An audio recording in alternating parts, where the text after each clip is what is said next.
Ani bojo kinawia, Norden, Indigenous, Ukwamakong Meno, and Swakamak and Donjiba, Anishinaabe, a king and Donji, Nemedo Dam, Anishinaabe and Dao, Kinamagan, Menoa, Shkebewis and Dao, Nasimadana, Shebejik, and the Sopaponwe.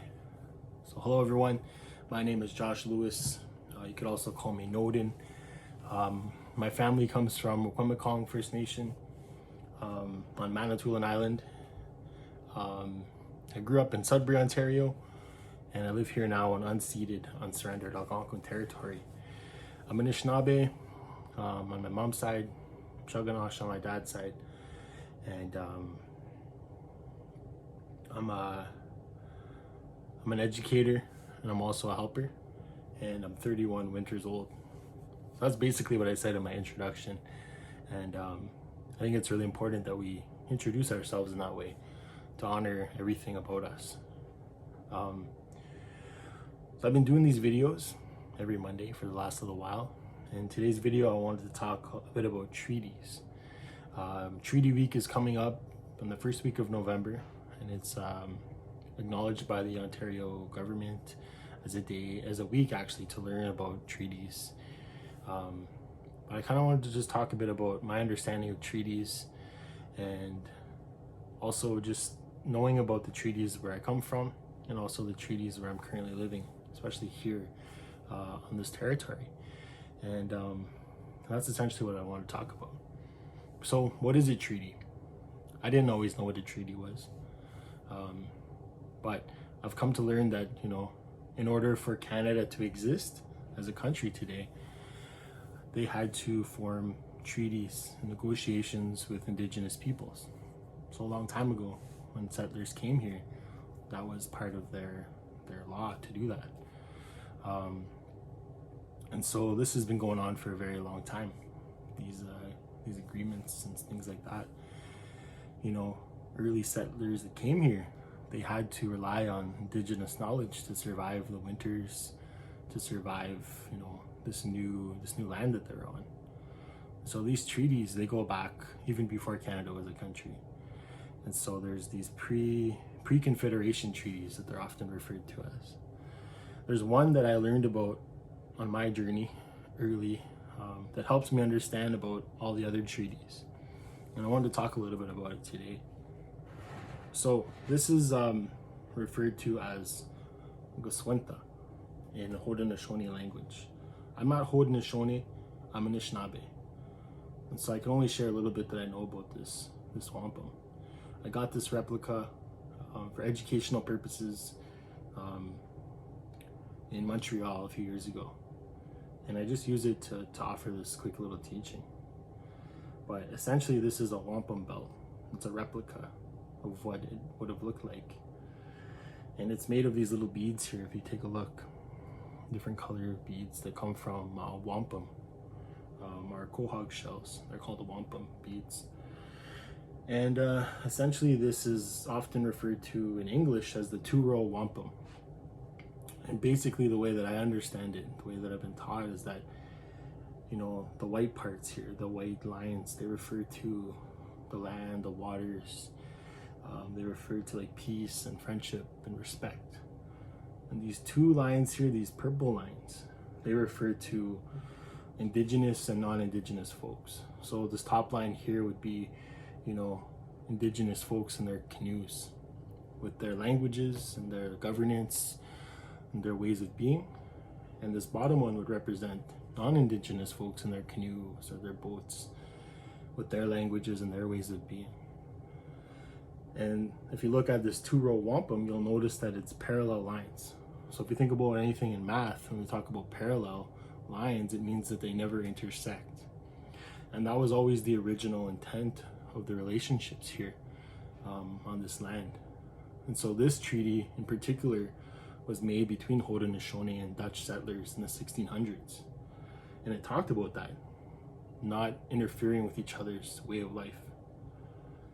And so this is something that's been here longer than Canada, this understanding. That's the way I was taught about it. But somewhere along the lines, those lines intersected. And Canadian government and churches started to do things their own way and disregarded Indigenous folks. A prime example of that is like residential schools. Essentially those were created to eliminate Indigenous languages and things like that, and cultures. So when we talk about these wampums, you'll know that like there was really great intent behind them. And the way it was taught too is that every little wampum has like a story too. Every little bead on that belt has a story of like its purpose. And so again, I'm not a knowledge keeper fully of these treaties and wampum belts, but that's what I learned from this one anyways, is that the way it was supposed to be here is that two different people were supposed to live harmoniously in a good way, but it didn't end up like that. And so a lot of the stuff that you see today in the news around Indigenous folks is often, around land rights, around fishing rights, around human rights, and so all these things are interconnected to these treaties that essentially were broken. So that's kind of my understanding of those treaties. Where I come from, in Manitoulin Island, there was treaties there that were signed in the 1800s, again before Canada became a country, that allowed for Anishinaabe people to live on Manitoulin Island to maintain their ways, but also have their own livelihood. But again, we're kind of essentially put on an island in a way. That's kind of the understanding that I have of the Bondhead Treaty. And then and where I grew up in Sudbury, Ontario, there's the Robinson-Huron Treaty that is connected to a lot of communities on the Lake Superior. And again, it talks a bit about the reciprocity that's needed between Indigenous and non-Indigenous people. And so those are the treaties that I come from, where my family is from. Living here in Ottawa, I've come to learn that we live here on unceded, unsurrendered territory. So essentially that means that there was actually no treaties that were here. And that a lot of this land is essentially stolen a long time ago. They just kind of started building stuff here without ever talking with the original people. And so when I think about all these treaties, it really is it's overwhelming, as an Indigenous person, to understand that so many things have happened here that aren't good. But the intention was always to be done in a respectful way with these wampums and these treaties. So like I said earlier, in order for Canada to become a country, they were supposed to create these treaties. After Canada became a country, they started these other treaties called numbered treaties that kind of go throughout the Western Canada. And a lot of those treaties were around sharing of the land. But what happens is, many First Nations and Métis folks, are relocated, and their lands were overhunted, and their livelihoods were slaughtered, and all these like really wild, horrific things happened. What I also know too in the North is they had to create a land claims agreement, essentially with the government, to explain the needs that they have for their lands, the Inuit. I don't know too much about that, but all I know is that all throughout Canada, treaties have been made to honor our livelihoods and our ways of being. And so that's kind of what I wanted to talk a bit about today, is to understand that, everything that exists today wouldn't be here without Indigenous people.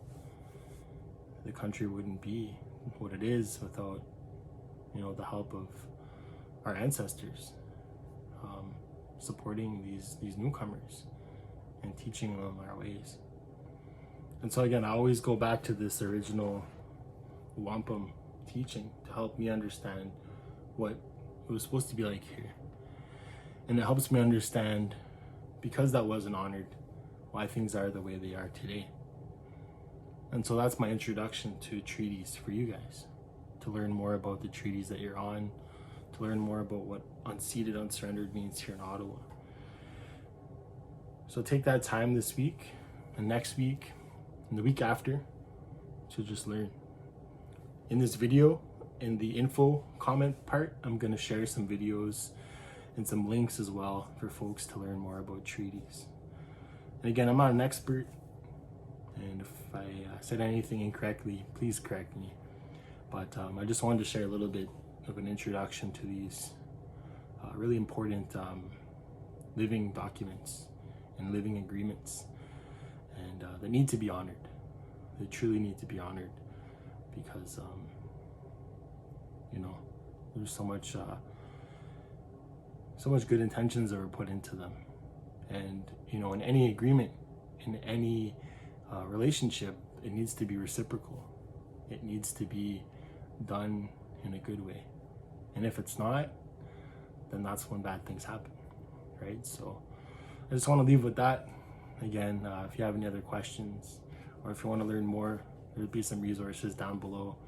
And I hope that you have a great week. Thank you for listening. And Wampum, Wampum. Take care.